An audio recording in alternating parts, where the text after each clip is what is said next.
નમસ્કાર મિત્રો, સ્વાગત છે તમારું મારી YouTube channel Mehul Mavani education and culture. મિત્રો, આજે આપણે આ વિડિયોમાં જોશું ધોરણ 7 વિષય છે મિત્રો ગુજરાતી, એકમ પણ 7 અને મિત્રો એકમનું નામ છે હરી ઘરે આવો ની. મિત્રો આ એકમના શબ્દાર્થ અને સ્વાધ્યાય આ અંગે મિત્રો આપણે આ વિડિયોમાં ચર્ચા કરીશું. મિત્રો આ વિડિયોમાં આપણે સ્વાધ્યાયના પ્રશ્ન નંબર 1 અને પ્રશ્ન નંબર 2 આ બંને પ્રશ્નોની ચર્ચા કરીશું. બાકીના પ્રશ્નો જોવા માટે મિત્રો વિડિયોની ચેનલ પેજ ઉપર જઈ તમે તે પ્રશ્નોને જોઈ શકો છો. અત્યારે આપણે આ એકમના શબ્દાર્થ અને સ્વાધ્યાયના પ્રશ્ન નંબર 1 અને 2 જોઈશું. તો મિત્રો આપણો જે એકમ છે હરી ઘરે આવો ની, આ એકમને સુંદર મજાનું લોકગીત છે.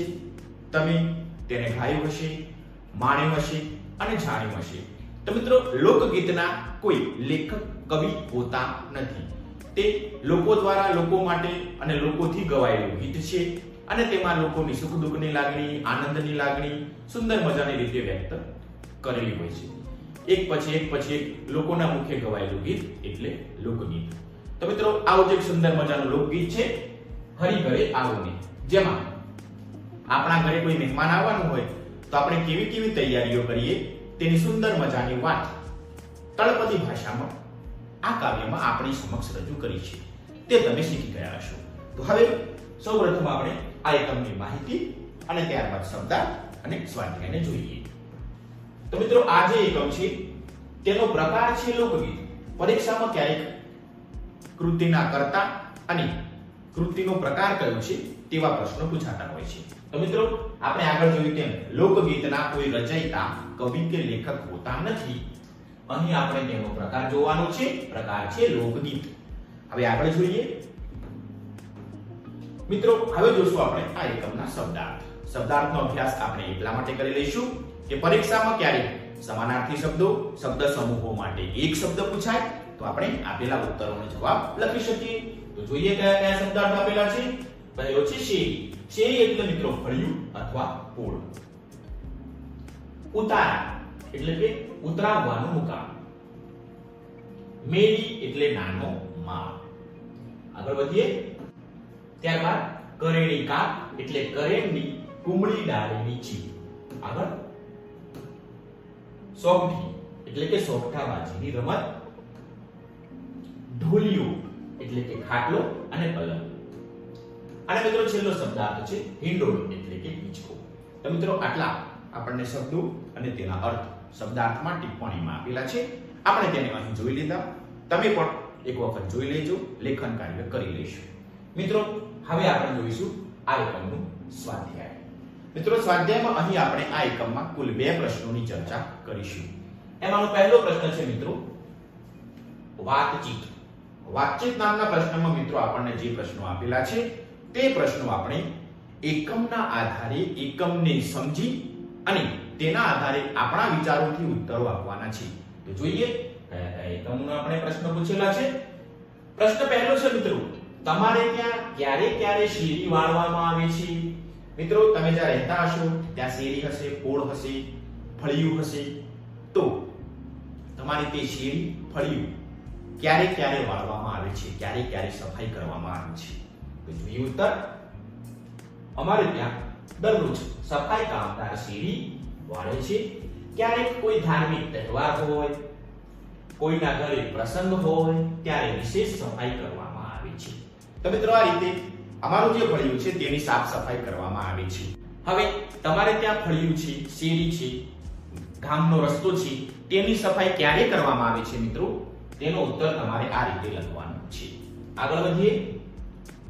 પ્રશ્ન 2 છે મિત્રો, તમારા ઘરે મહેમાન તરીકે કોને કોને આમંત્રણ આપવાનું તમને ગમે અને કેમ?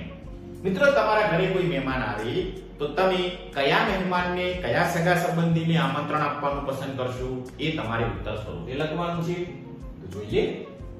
મારા ઘરે મહેમાન તરીકે સૌ સગા સંબંધીઓને આમંત્રણ આપવાનું ગમે. તેમાં સૌથી વધારે મને મામાને આમંત્રણ આપવું ગમે.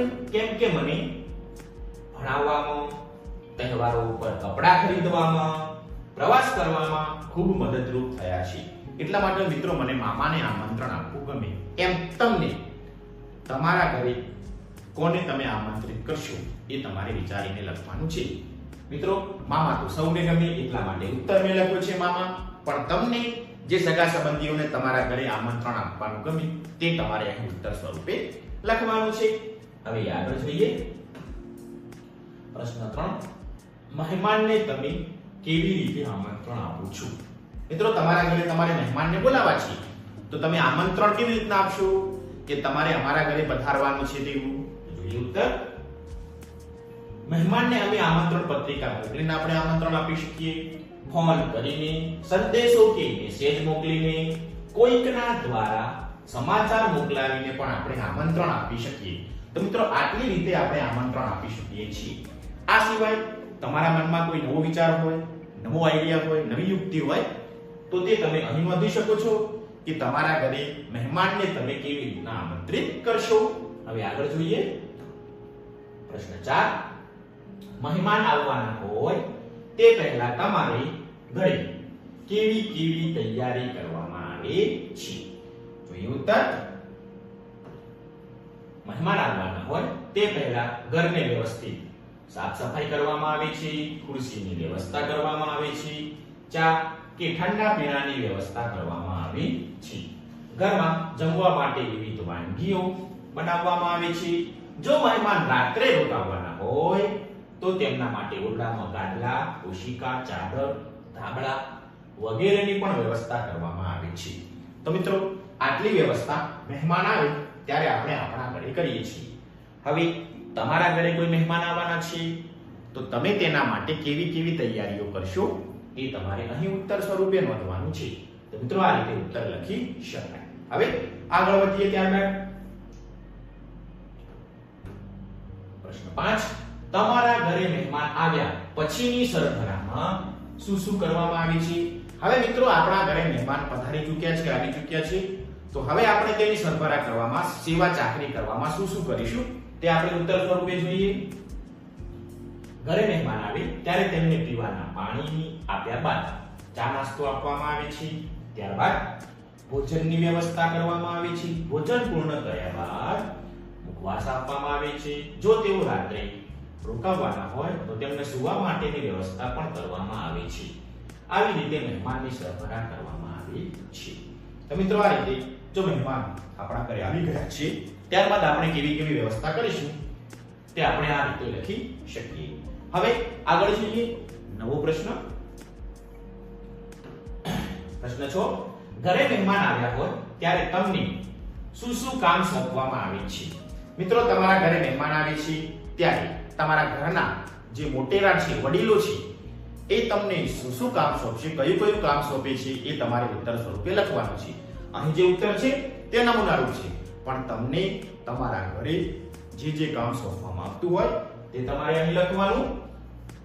ઘરે મહેમાન આવ્યા હોય ત્યારે મને તેમને ચા પાણી આપવાનું, દુકાનેથી કરિયાણું કે નાસ્તો લેવા જવાનું કામ સોંપવામાં આવે છે. તો મિત્રો આટલું કામ મને સોંપવામાં આવે છે. હવે તમને તમારા ઘરે મહેમાન આવ્યા હોય તો તમે કયું કયું કામ કરો છો, તમારા ઘરના વડીલો તમને કયું કામ સોંપે છે એ તમારે એની ઉત્તર સ્વરૂપે નોંધવાનું છે. આગળ વધીએ. ઘરે મહેમાન આવે એ તમને ગમે કે ના ગમે અને શા માટે? મિત્રો તમારા ઘરે મહેમાન આવે એ તમને ગમે કે ના ગમે? ગમે તો કેમ ગમે, અને મહેમાન આવે એ ના ગમે તો કેમ ના ગમે તે તમારે ઉત્તર સ્વરૂપે લખવાનું છે. તો જોઈએ ઉત્તર. ઘરે મહેમાન આવે તો ખૂબ જ ગમે. મહેમાનના આવવાથી ઘરમાં આનંદ ખુશી છવાઈ જાય છે. નાસ્તો અને જમવાની વિવિધ વાનગીઓ બનાવવામાં આવે છે. મહેમાન અમારા માટે કશુંક ખાવાની ચીજ વસ્તુઓ પણ લાવે છે. તો મિત્રો આટલા માટે મને મહેમાન આવે તો ગમે. એમ તમને તમારા ઘરે મહેમાન આવે એ ગમે તો શા માટે ગમે છે, અને નથી ગમતા તો શા માટે નથી ગમતા એ તમારે ઉત્તર સ્વરૂપે નોંધવાનું છે. તો મિત્રો આ રીતે 7 પ્રશ્નો તમારા ઘરના અનુભવના આધારે અહીં ઉત્તર સ્વરૂપે નોંધવાના છે.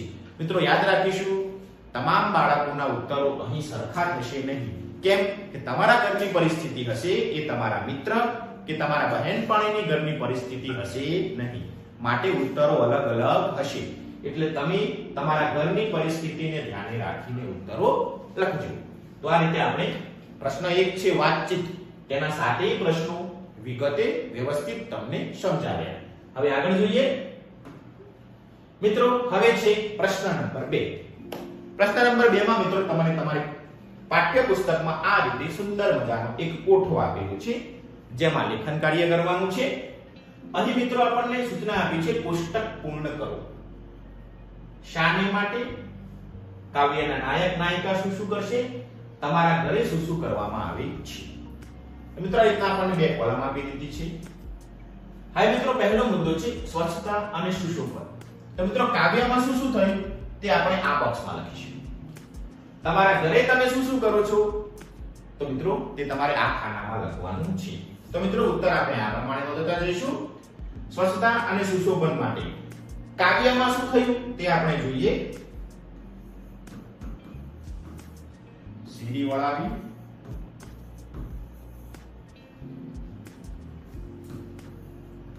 ફૂલ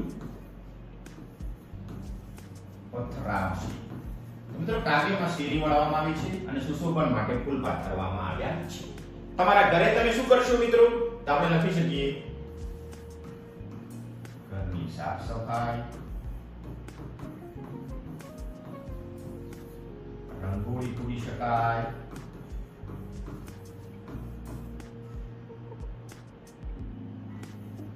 મિત્રો આપણા ઘરે આપણે આવું આવું કરીએ છીએ. અને કવિતામાં મિત્રો આપણે આ પ્રમાણે કરીએ. હવે મિત્રો બીજો પ્રશ્ન છે રહેવા ઊંઘવા માટેની વ્યવસ્થા. તો મિત્રો કવિતામાં જે થયું તે આપણે આમાં નોંધીએ.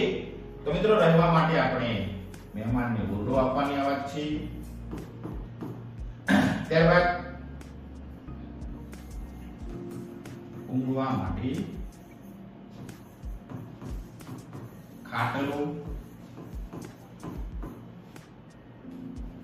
અને હિંડોળો, આટલી વસ્તુ મિત્રો કાવ્યમાં આપણને મેળવી છે. હવે તમારા ઘરે મિત્રો મહેમાન આવ્યા છે, તેના ઊંઘવા માટે આપણે શું વ્યવસ્થા કરીશું, તો આપણે લખી શકીએ ઓરડોની વ્યવસ્થા કરી શકાય, ગાદલા,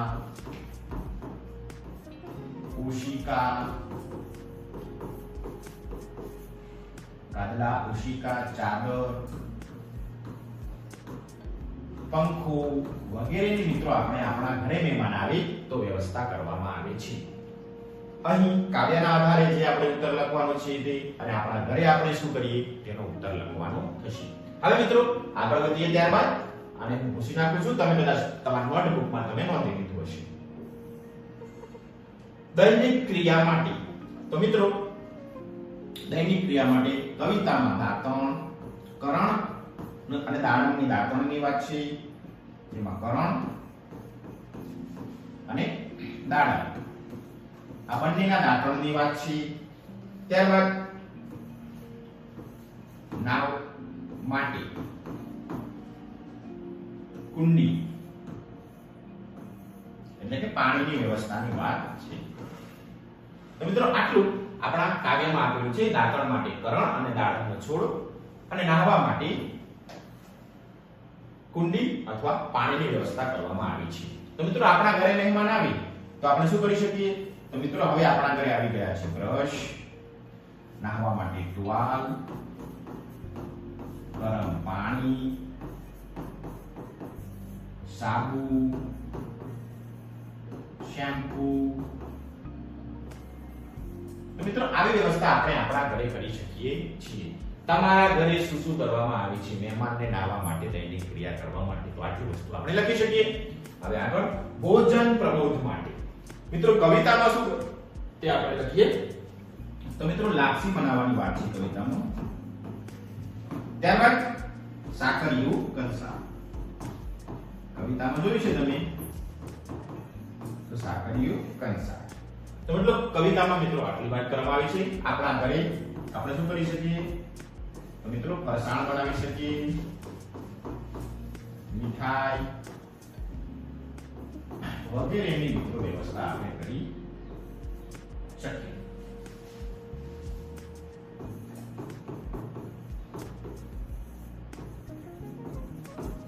આ સિવાય મિત્રો વાનગી બનાવતા હોય તો તે પણ તમે અહીં નોંધી શકો.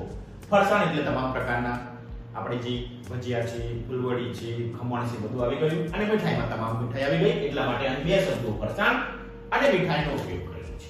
તો મિત્રો કવિતામાં કાવ્યના નાયક નાયિકા આ પ્રમાણે કરશે અને તમારા ઘરે મિત્રો આપણે આવી વ્યવસ્થા કરી શકીએ. હવે આગળ મનોરંજન માટે.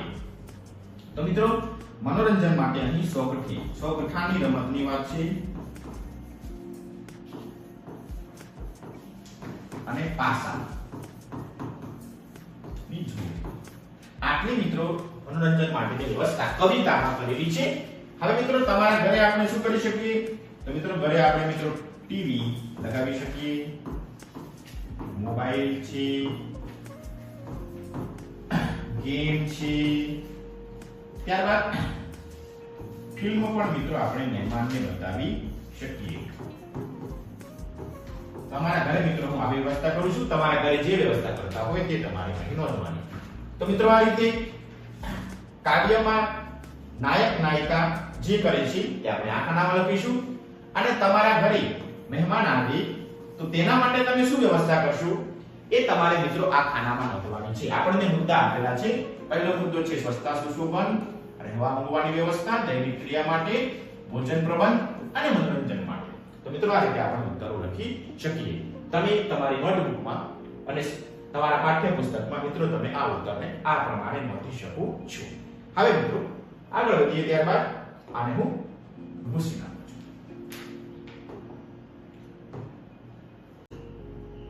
પ્રશ્ન 3 છે મિત્રો, જેની આપણને સૂચના આપેલી છે.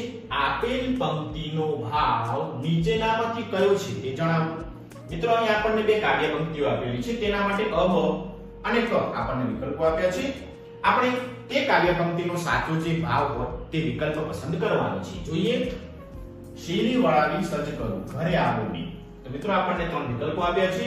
શેરીની સફાઈ માટે ઘરે સાધન સામગ્રીની વ્યવસ્થા કરો, આંગણું ચોખ્ખું કરીને તૈયાર છે, મારા ઘરે પધારો, શેરી સાફ કરવા ઘરે આવો. તો મિત્રો ઉત્તર આવશે બ.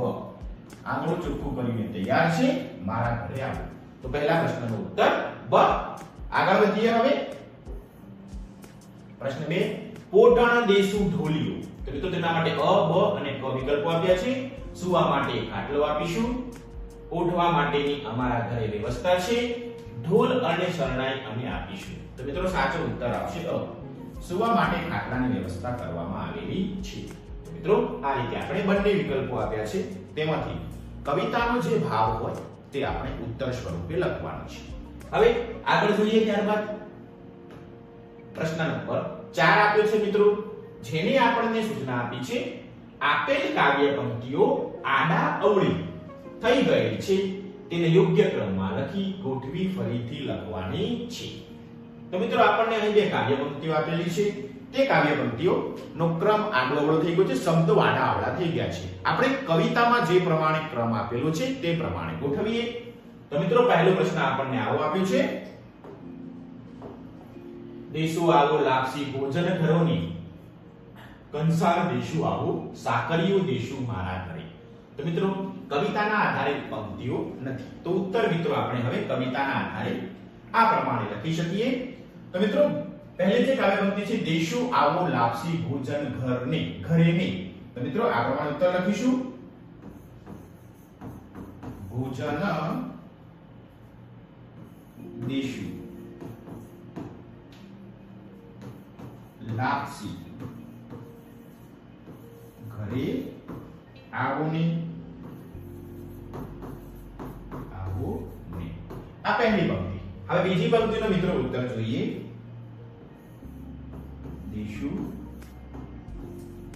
દેશુ સાકરીઓ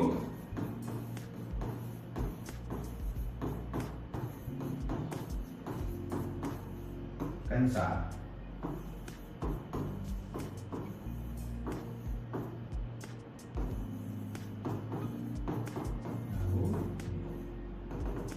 મિત્રો આ રીતે બંને કાવ્ય પંક્તિઓ આપી છે, તેનો ઉત્તર લખીશું. ફરીથી ભોજન દેશુ લાપસી ઘરે આવો ને, દેશુ સાકરીઓ કંસાર મારે ઘરે આવો ને. તો મિત્રો આ રીતે ઉપરનો જે કાવ્યનો પંક્તિમાં જે શબ્દો આડાઅવળ થઈ ગયા છે તેને નીચે આ પ્રમાણે ગોઠવીશું. હવે આગળ વધીએ ત્યારબાદ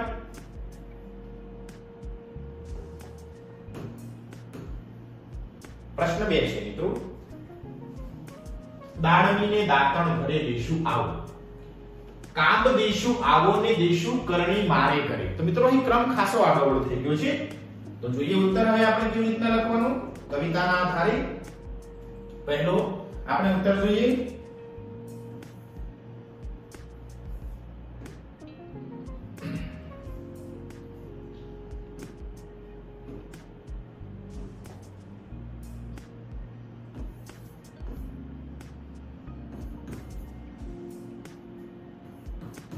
દાંતણ દેશું દાડમી ઘરે આવો ને. દાંતણ દેશું દાડમી ઘરે આવો ને. બીજું દેશું દેશું કરણી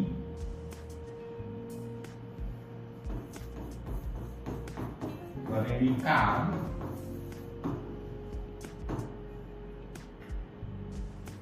મારે ઘરે આવો ને. તો મિત્રો આ રીતે આપણે ઉત્તરો લખી શકીએ. ફરીથી દાંતણ દેશું દાડમી ઘરે આવો ને, દેશું દેશું કરેણી કામ મારે ઘરે આવો ને.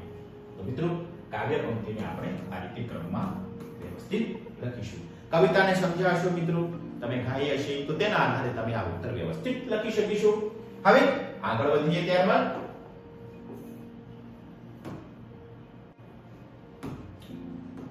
મિત્રો હવે છે પ્રશ્ન નંબર 5.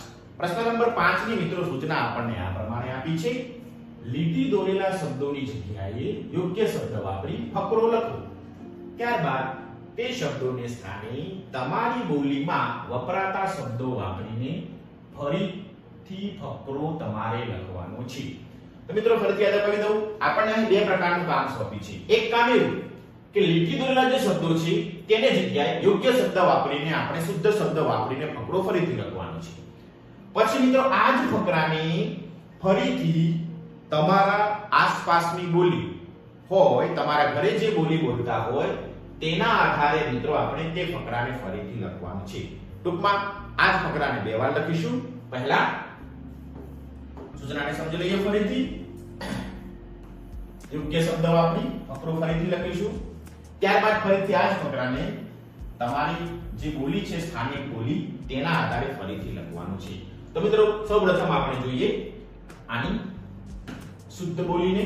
તો આ પ્રમાણે લખી શકાય. અમારા સાહેબ આવ્યા નહોતા, અમે વિચારેલું કે સાહેબ આવી જાય તો ફૂલ દેશું, અમે ખૂબ રાહ જોઈ ત્યારે દૂરથી સાહેબની ગાડી દેખાઈ તેવું સાથે બીજું પણ કોઈ આવ્યું હતું. ઓહો, ઈ તો જાદુગર, અમે એમને ફૂલ દીધું. પ્રાર્થના સંમેલનમાં તો મજા પડી ગઈ. જાદુગરે તો ટોપલીમાંથી કબૂતર કાઢ્યું ને એ કબૂતર પોતાના ખિસ્સામાં મૂક્યું. પછી શું થયું? તો મારા ચોપડાના થેલામાંથી નીકળ્યું. તો મિત્રો ઉપર જે કાવ્ય છે ફકરો છે તેને નીચે આપણે શુદ્ધ સ્વરૂપે લખ્યું. હવે મિત્રો આ જ ફકરાને આપણી તળપદી ભાષામાં લખવાની છે. યાદ રાખીશું જે જે શબ્દો નીચે લીટી કરેલી છે, રેખાંકિત કરેલા છે તે જ શબ્દોને આપણે શુદ્ધ સ્વરૂપે લખવાના છે. બાકીના વાક્યોમાં શબ્દોમાં આપણે કોઈ સુધારો કરવાનો નથી. ફરીથી જ્યાં લીટી દોરેલી છે તે જ શબ્દો આપણે સુધારીશું. આ લખ્યો ફકરો આપણે શુદ્ધ સ્વરૂપે યોગ્ય શબ્દ વાપરીને. હવે આગળ આપણી તળપદી ભાષામાં. હવે મિત્રો બીજી વાર જે ફકરો લખવાનો છે તે કહ્યું તમારી સ્થાનિક બોલી વાપરવાની છે, તળપદી ભાષા વાપરવાની છે. તમારા ઘરે જે બોલી બોલો છો તે સ્વરૂપે લખવાની છે. તો મિત્રો અહીં જે છે આપણે તે ઉત્તર ગુજરાતની બોલી લીધેલી છે. મિત્રો હવે તમે જે વિસ્તારમાં રહો છો ત્યાં જે સ્થાનિક બોલી બોલાતી હોય તેના આધારે તમારે આ ઉત્તરને લખવાનું છે. મેં લખ્યું છે તે ઉત્તર ગુજરાતની બોલીને ધ્યાને રાખીને. તો જોઈએ ઉત્તર. અમારા સાહેબ આયા નહોતા, અમે વિચારેલું કે સાહેબ આવી જાય તો ફૂલ દેશું, અમે ખૂબ રાહ જોઈ તાણ દૂરથી સાહેબની ગાડી દેખાઈ તેઓ સાથે બીજું પણ કોઈ આવ્યું હતું. ઓહો ઈ તો જાદુગર. અમે ઈઓને ફૂલ દીધું પ્રાર્થના સંમેલનમાં તો મજા પડી જી. જાદુગરે તો ટોપલીમાંથી કબૂતરું કાઢ્યું અને એવું કબૂતર પોતાના ખિસ્સામાં નાખ્યું. પછી ઉધાર્યું તો મારા ચોપડાના થેલામાંથી નીકળ્યું. તો મિત્રો આ રીતે આપણે અહીં ઉત્તર ગુજરાતની બોલીને ધ્યાને રાખીને ઉત્તર લખ્યો છે. એમ તમે તમારી સ્થાનિક બોલીને ધ્યાને રાખીને બીજી વાર આ ફકરો લખજો. આશા રાખું છું કે તમને આ ઉત્તર વ્યવસ્થિત સમજાઈ ગયો હશે. હવે આગળ વધીએ મિત્રો. હવે આપણને પ્રશ્ન નંબર 6 આપ્યો છે, જેની સૂચના આપી છે ઉદાહરણ પ્રમાણે બીજા શબ્દોની યાદી બનાવો. મિત્રો અહીં આપણને ઉદાહરણ આપ્યું છે રાન એટલે જંગલ, રાનને લગતું એટલે રાનેરી અને રાનેરી બોલ. ઉદાહરણ આપણને એક્ઝામ્પલ આપ્યું છે. તો મિત્રો હવે આપણો વારો. આપણે આ જ પ્રમાણે એવા શબ્દોને શોધી કાઢવાના છે કે જે આ રીતે 3 ભાગોમાં વિભાજિત હોય. તો જોઈએ ઉત્તર. તો મિત્રો આપણે એક શબ્દ એવો લખી શકીએ સોનું. તો મિત્રો સોનું એટલે આપણે સોનું એટલે એક પ્રકારની ધાતુ છે, આપણને ખ્યાલ છે. હવે મિત્રો આપણે લખી શકીએ ભાઈ સોનાની લગતું. તો આપણે કહી શકીએ સોનેરી. બરાબર. હવે ઉદાહરણ છે આપણું. તો ઉદાહરણ આપી શકીએ સોનેરી સૂરજ. મિત્રો આ રીતે આપણે એક સોનાનું એક્ઝામ્પલ લીધું. આ સિવાય મિત્રો ઘણા બધા ઉદાહરણો છે. તમને ગમતા હોય, તમારા શબ્દોને મેચ થતું હોય એવું કોઈ પણ ઉદાહરણ તમે મિત્રો અહીં લખી શકો છો. તો મિત્રો હવે આપણે બીજો શબ્દ લઈ લઈએ રૂપું. એટલે ચાંદી, એક પ્રકારની ધાતુ છે. ચલો હવે રૂપાને લગતું આપણે લખી શકીએ. તો આપણે કહી શકીએ રૂપેરી. મિત્રો શું આવશે ઉત્તર? તો આપણે કહી શકીએ રૂપેરી ચાંદ. તો આ રીતે આપણે ઉપર જે ઉદાહરણ આપ્યું છે તે પ્રમાણે રાન એટલે જંગલ, રાનને લગતું એટલે રાનેરી અને રાનેરી બોર જંગલના બોર. તે પ્રમાણે આપણે સોનું લીધું, ચાંદી લીધું. તો આ પ્રમાણે મિત્રો આપણે ઉત્તરો લખી શકીએ છીએ. આ સિવાય તમારા મનની અંદર કોઈ નવા શબ્દો હોય, ડિક્શનરી હોય તમારી શાળામાં, તમારા ઘરે તેમાં કોઈ શબ્દો હોય તો મિત્રો તમે પાછા અહીં ઉમેરી શકો છો. આ જે 2 શબ્દો લીધા છે તે માત્ર ઉદાહરણ રૂપ સમજણ પૂરતા છે. હવે આગળ વધીએ. ત્યારબાદ આવે છે મિત્રો પ્રશ્ન નંબર 7. પ્રશ્ન નંબર 7 ની આપણને મિત્રો સૂચના આપી છે આ લોકગીતના રાગ આધારિત તમારા પોતાના માટે પંક્તિઓ આપી છે. તે વાંચો, ગાઓ, ગાતા જાઓ અને આગળ નવી પંક્તિઓ ઉમેરતા જાઓ. તમે બનાવેલી પંક્તિઓ પરિવાર મિત્રોને સમજાવો. તો મિત્રો અહીં આપણને 2 પંક્તિઓ આપી છે. જે આપણે કવિતાનો રાગ છે, આપણે જે લોકગીત છે તેનો રાગ છે તે પ્રમાણે વર્ગ વળાવી સજ કરું નિશાળે આવો ને, પાથરાના પાથરાવું બધે દોસ્તો આવો ને. તો મિત્રો આટલી 2 પંક્તિ આપણને આપી છે. હવે કવિતામાં જેમ જેમ વર્ણન કરતા ગયા છીએ કે મહેમાન આવે ત્યારે આપણે શું તૈયારી કરીએ છીએ તે પ્રમાણે અહીં મિત્રો આપણે શાળામાં આવીએ તો શાળામાં કેવી કેવી તૈયારીઓ કરીએ તો તેના આધારે આપણે કવિતા બનાવવાની છે. આપણને અહીં તેના માટેના 4 મુદ્દાઓ પણ આપી દીધેલા છે. તમે રચેલી પંક્તિઓ કઈ કઈ હતી, તમે એ પંક્તિઓને કોને કોને સંભળાવી, તમારી પંક્તિઓ સાંભળવાની કોને કોને મજા આવી, અને પ્રશ્ન 4 તમને આ નવી પંક્તિઓ બનાવવા શી મુશ્કેલી પડી. તો મિત્રો આપણને આ 4 પ્રશ્નો પણ આપેલા છે. તો મિત્રો સૌપ્રથમ આપણે આપણા જે કાવ્ય છે તેને બનાવી લઈએ. તો મિત્રો ઉત્તર આ પ્રમાણે લખી શકાય. જોઈ લઈએ. વર્ગ વળાવી સજ્જ કરું નિશાળે આવો ને, પાથરણા પથરાવું બધે દોસ્તો આવો ને, દફતર દેશું નોટબુક દેશું નિશાળે આવો ને, દેશું કંપાસનું બોક્સ નિશાળે આવો ને, ભાષામાં શીખીશું વિજ્ઞાન શીખીશું નિશાળે આવો ને, શીખીશું ઇતિહાસ અને ભૂગોળ દોસ્તો નિશાળે આવો ને, ઢોકળા દેશું ચણા ચાટ દેશું નિશાળે આવો ને, દેશું દાળ ભાત ને ખીચડી નિશાળે આવો ને, બોલ દેશું બેટ દેશું નિશાળે આવો ને, દેશું દેશું મોકળું મેદાન નિશાળે આવો નહીં. તો મિત્રો આ રીતે આપણી શાળામાં આપણે જઈએ તો આપણને શું શું મળશે? આપણા ઘરે મહેમાન આવ્યા હોય તો કેવી તૈયારી કરીશું? એમ શાળામાં જઈએ તો કેવી કેવી આપણે કામ કરીએ છીએ, કેવી કેવી પ્રવૃત્તિઓ કરીએ છીએ, તેનું સુંદર મજાનું કાવ્ય આ રીતે બનાવી શકાય. તમે પણ તમારી શાળાના આધારે જે જે પ્રવૃત્તિ થાય છે તેના આધારે આ કાવ્ય બનાવી શકો છો. આ રીતે આપણે આ કાવ્યને બનાવીશું.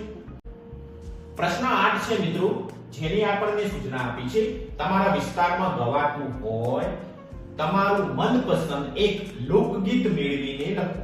મિત્રો તમારા વિસ્તારમાં ગવાતું હોય, તમને પસંદ હોય તેવું લોકગીત તમારે અહીં શોધીને લખવાનું છે. આ માટે તમે તમારા મોબાઈલના ઇન્ટરનેટનો, ગૂગલ, તમારી શાળામાં લાઇબ્રેરીમાં ઘણા બધા પુસ્તકો હશે તો મિત્રો તમે તેનો ઉત્તર લખી શકો છો. અહીં આપણે મને જે પસંદ છે તે લોકગીત અહીં રજૂ કર્યું છે. તમને પસંદ હોય, તમે જાણતા હોય, તમારા વિસ્તારમાં ગવાતું હોય તેવું લોકગીત તમારે અહીં રજૂ કરવાનું છે. તો લોકગીત આ પ્રમાણે છે. પ્રથમ ગણેશ બેસાડો રે મારા ગણેશ દુંદાળાને મોટી ફાંદાળા. ગણેશજી વરદાન દેજો હો મારા ગણેશ દુંદાળા. ગણેશ દુંદાળાને ફાંદે રૂપાળા 33 કરોડ દેવતા સિમડીએ આવ્યા. હરખાવ્યા છે ગૌરીના મનને હો મારા ગણેશ દુંદાળા. હરખાવ્યા છે માવડીના મનને હો મારા ગણેશ દુંદાળા. ઉઠો ગણેશને ઉઠો પરમેશ તમે આવે મારા રંગ રહેશે રે મારા ગણેશ દુંદાળા. વિવાહ ગરણીને જગન જનોઈ પ્રથમ ગણેશ બેસાડો અરે મારા ગણેશ દુંદાળા. તો મિત્રો આ લોકગીત મને વધારે પસંદ છે એટલા માટે મેં અહીં લખ્યું છે. એમ તમને જે લોકગીત પસંદ હોય તે તમે અહીં આ પ્રશ્નના ઉત્તર માટે લખી શકો છો. હવે આગળ વધીએ. ત્યારબાદ પ્રશ્ન નંબર 9 છે મિત્રો, જેની સૂચના આપી છે પ્રશ્નોના જવાબ લખો. અહીં જે પ્રશ્નોના જવાબ લખવાના છે તે મિત્રો એકમના આધારે લખવાના છે. મિત્રો કુલ 5 પ્રશ્નોના ઉત્તરો આપણે લખવાના છે. તો જોઈએ પ્રશ્ન નંબર 1. પ્રશ્ન 1, તમને આ ગીતમાં કઈ બાબત સ્પર્શી? કેમ? મિત્રો તમને આ ગીતમાં કઈ બાબત સ્પર્શી ગઈ અને કેમ? તો જોઈએ ઉત્તર. મને આ ગીતમાં મહેમાનોના સ્વાગતમાં જે તૈયારીઓ કરવાનું દર્શાવવામાં આવ્યું છે તે બાબત સ્પર્શી ગઈ, કારણ કે આપણા શાસ્ત્રોમાં પણ અતિથિ દેવો ભવનું મહત્વ રહેલું છે.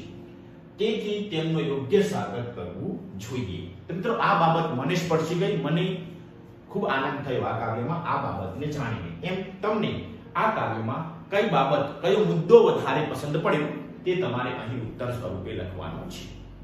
આગળ વધીએ. ત્યારબાદ પ્રશ્ન 2, નાવણ માટે જમનાજીના નીર આપવાનું શા માટે કહ્યું હશે? જમનાજીના નીરને ખૂબ જ પવિત્ર અને પાવનકારી માનવામાં આવે છે, તેથી નાવણ માટે જમનાજીના નીર આપવાનું કહ્યું હશે. તો મિત્રો આ રીતે ઉત્તર લખી શકાય. આગળ પ્રશ્ન 3, વાલમના આવવા પહેલા શી તૈયારીઓ થઈ છે? ઉત્તર, વાલમના ઘરે આવતા પહેલા શેરી સ્વચ્છ કરવામાં આવી, આંગણામાં ફૂલ પાથરવામાં આવ્યા છે. તો મિત્રો આવી તૈયારી થઈ છે. પ્રશ્ન 4, વાલમ આવ્યા પછી તેમની કઈ બાબતે આગતા સ્વાગતા થશે? તો આ રહ્યો ઉત્તર. વાલમ આવ્યા પછી તેમને ઉતારા માટે ઓરડો, દાંતણ કરવા દાડમ અને કરેલીની ડાળી, નાહવા માટે કુંડિયામાં જમનાજીના નીર, ભોજન માટે લાપસી અને સાકરીઓ કંસાર, મનોરંજન માટે સોગઠા અને પાસાની જોડ, સુવા માટે ખાટલો અને હિંડોળા ખાટ આપવામાં આવશે. તો મિત્રો વાલમ જ્યારે એટલે કે મહેમાન જ્યારે ઘરે આવશે ત્યારે આટલી તૈયારી કરવામાં આવી છે. મિત્રો ફરજિયાત અપાવી દઉં, ઉત્તર આપણે કવિતાના આધારે લખવાનો છે. હવે આગળ વધીએ. પ્રશ્ન 5, કાવ્યમાં મહેમાન માટેની જે તૈયારીઓ કરી એમાં બીજી શીશી ઉમેરી શકાય? તો મિત્રો કાવ્યમાં જે તૈયારીઓ કરી છે એ ઉપરાંત કાવ્યમાં મહેમાન માટે જે તૈયારીઓ કરવામાં આવી છે તેમાં અત્યારના સમયમાં વપરાતા સાધનો, નવી વાનગીઓ ઉમેરી શકાય. તો મિત્રો આટલી તૈયારી વધારાની કરી શકાય. આ સિવાય તમારા મનમાં હજી પણ કોઈ નવો આઈડિયા આવતો હોય કે આપણા ઘરે મહેમાન આવે અને આપણે આવી તૈયારી કરી શકીએ, તે તમારે અહીં ઉત્તર સ્વરૂપે લખવાનું છે.